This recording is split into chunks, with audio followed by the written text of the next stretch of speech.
সুন্দর সুসজ্জিত পরিপাটি একটি গ্রাম। বড় বড় আবাস গৃহ এবং দুর্গের পাশাপাশি অনেক ভাস্কর্য শিল্প ছড়িয়ে ছিটিয়ে আছে চতুর্দিকে।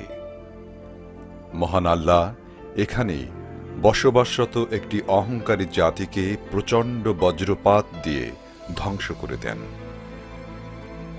অনেক বছর পর এখানকার মাটি আবার উর্বর হল, নতুন নতুন গাছপালা জন্মালো এবং মানুষ শান্তিতে বসবাস করতে লাগল। পাথর কেটে ভাস্কর্য তৈরি করা ছিল তাদের সংস্কৃতি। বড় বড় পাথর কেটে বাসগৃহ নির্মাণের পাশাপাশি তারা নানা ধরনের মূর্তিও তৈরি করত এবং সেগুলোর পূজা করত।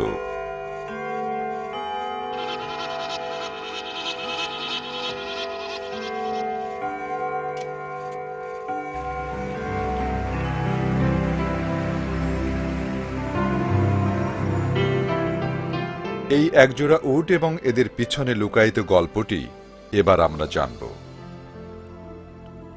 এটি আল্লাহর বিশেষ একটি উট এবং এক বিরাট মোজেজা। এটা তার পুত্র, সে মায়ের সঙ্গে পানি পান করতে এসেছে। আজকের দিন কেবল সেই এই কূপ থেকে পানি পান করবে। কূপ থেকে একটু পানি পান করে দিন। থামো!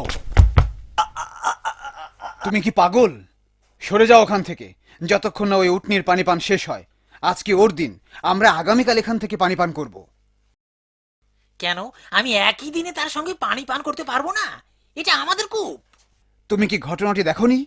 যখন আমাদের গোত্রের লোকজন সালেহকে অস্বীকার করলো এবং তাকে বিশ্বাসের শর্ত হিসাবে বিস্ময়কর কিছু দেখাবার আহ্বান জানালো, তিনি প্রভুর নিকট প্রার্থনা করলেন এবং এক প্রকাণ্ড প্রস্তর খণ্ড থেকে এই উটনিটিকে বের করলেন। তুমি কি সেই মুজেজা সম্পর্কে কিছুই জানো না? খুব জানি, এবং আমি আমার নিজের দুই চক্ষু দিয়ে তো তা প্রত্যক্ষ করেছি। প্রভুর প্রশংসা করো। আমাদের লোকজন সালেহকে নবী হিসেবে বিশ্বাসে যে শর্ত দিয়েছিল, তিনি তার সবগুলো পূরণ করেছেন। আমি এখনো সেই অবিশ্বাস্য দৃশ্য চোখে দেখতে পাই। ঠিক আছে সালে, আমাদের বিস্ময়কর কিছু দেখাও।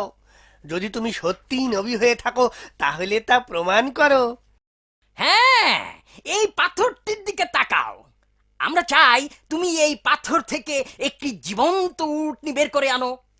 ঠিক তাই, এবং এটিকে গর্ভবতী করো। বুঝলে, তোমাকে বিশ্বাসের এটাই আমাদের শর্ত। দেখো দেখো কি করছে, সে তার প্রভুকে ডাকছে। এ কি? দেখো, পাথরটি কাঁপছে, পাথরটি কাঁপছে। আর এটি দেখছি দু টুকরো হয়ে গেল। অবিশ্বাস্য, অবিশ্বাস্য, এটা সম্ভব নয়। ওই যে একটি উট বেরিয়ে এলো। হ্যাঁ, সেদিনের ঘটনা আমি আজও চোখে দেখি।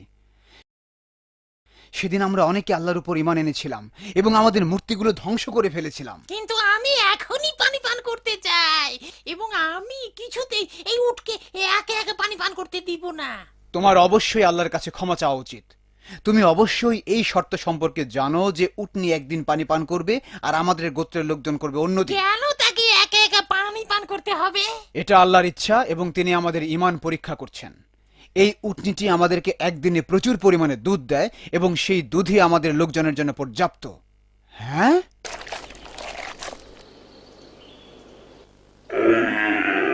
হ্যাঁ, না, ঠিক আছে, ঠিক আছে মহাশয়। আমি বরং আরেক দিনই পান করব। আজ থাক, মনে হয় আজ আর কাজ হবে না। এরকম জলজ্যান্ত মোজেজা থাকা সত্ত্বেও অনেক লোক আল্লাহর উপর ঈমান আনেনি। তারা আবার সেই পুরনো মূর্তির কাছেই ফিরে গেল এবং তাদের পূজা করতে লাগল। আমি তোমায় কুর্নিশ করছি হে আমার প্রভু, এবং আমি এই প্রতিজ্ঞা করছি যে আমি তোমার প্রতি বিশ্বস্ত থাকব। তোমার কি মাথা খারাপ? একটা প্রস্তর মূর্তির সামনে কুর্নিশ করছো? আল্লাহর নবী সালে কি আমাদেরকে এই কাজ থেকে বিরত থাকতে বলেননি? এই অবস্থায় তুমি আল্লাহ ছাড়া আর কাউকে বিশ্বাস করো কিভাবে, যখন তার বিস্ময়কর মর্যাদা এখনো পর্যন্ত আমাদের মাঝে বিরাজ করেছে এবং আমরা সবাই তার দুধ পান করেছি?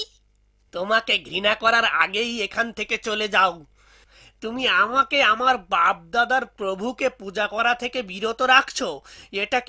এটা কি শুধুমাত্র ওই সামান্য উটনির জন্য? এই মুহূর্তে চলে যাও, অন্যথায় আমি তোমাকে হত্যা করব।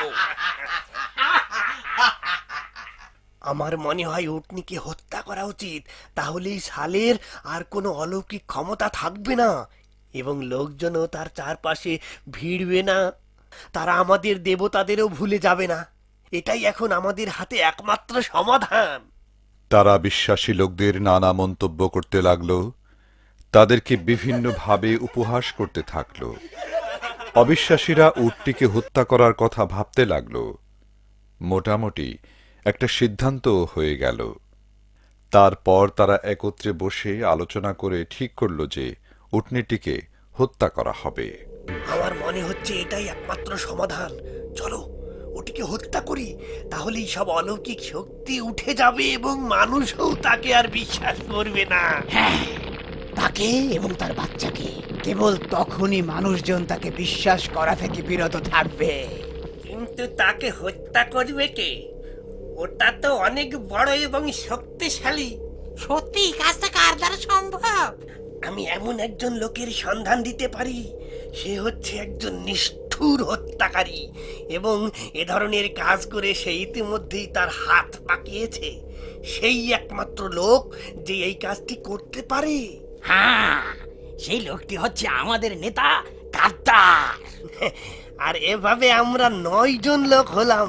প্রথমে আমরা উটটিকে জবাই করব, পরে সালেকেও হত্যা করব যখন সে তার মুজেজা হারিয়ে ফেলবে। এবং আমরা এই সিদ্ধান্তটি কাউকে জানতে দিব না।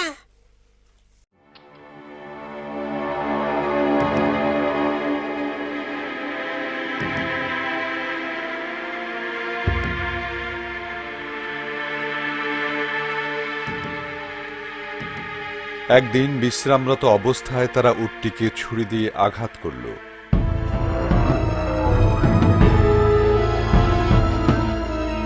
প্রচণ্ড আর্তচিৎকার করে উটটি মাটিতে লুটিয়ে পড়ল।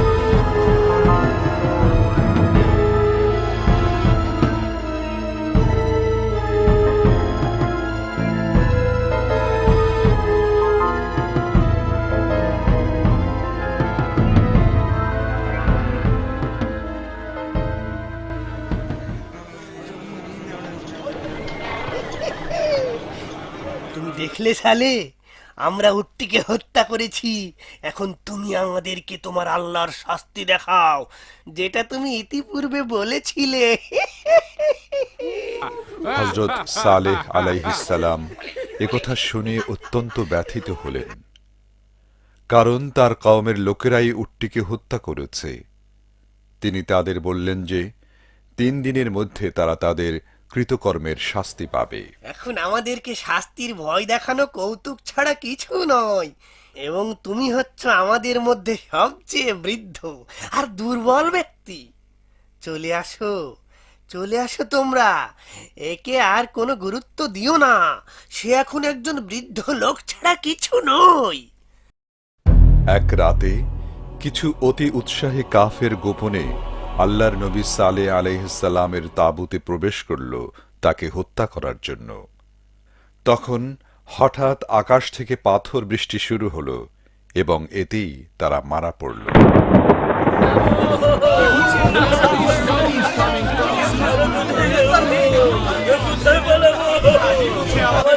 আমাদের কোথায় আশ্রয় হবে?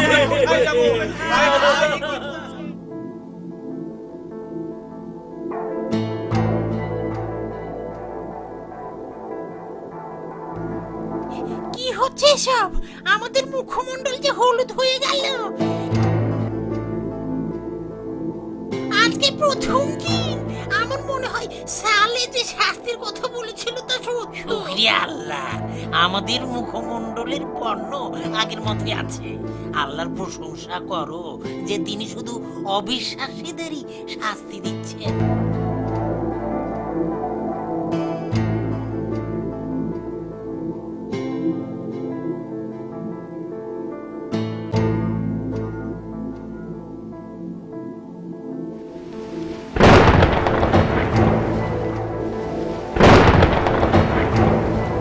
প্রথম দিন অতিবাহিত হল। আমাদের মুখমণ্ডল লাল হয়ে গেছে। তার কথা আসলে ঠিক।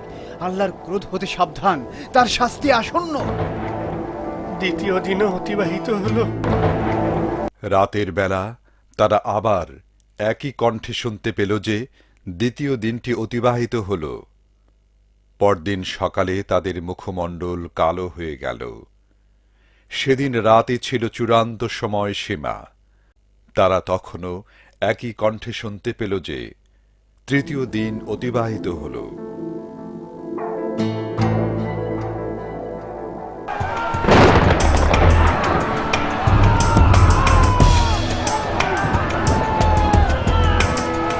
পরদিন প্রাতে সূর্য ওঠার সাথে সাথে বিকট শব্দে চারদিক প্রকম্পিত হল।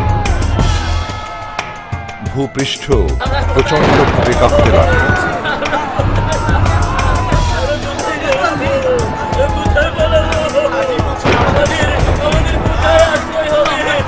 লোকজন প্রাণ ভয়ে দিক বিদিক ছোটাছুটি করতে লাগল।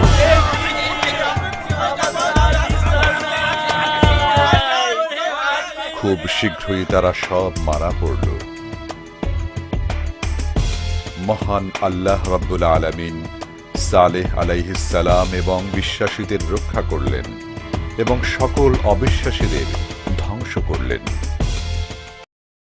সালেহ আলাইহিস সালাম বললেন, হে আমার কওম, আমি তোমাদেরকে এক আল্লাহর কথা আগেই বলেছিলাম এবং তোমাদেরকে উপদেশ দিয়েছিলাম, কিন্তু তোমরা আমার সে উপদেশ শোনোনি।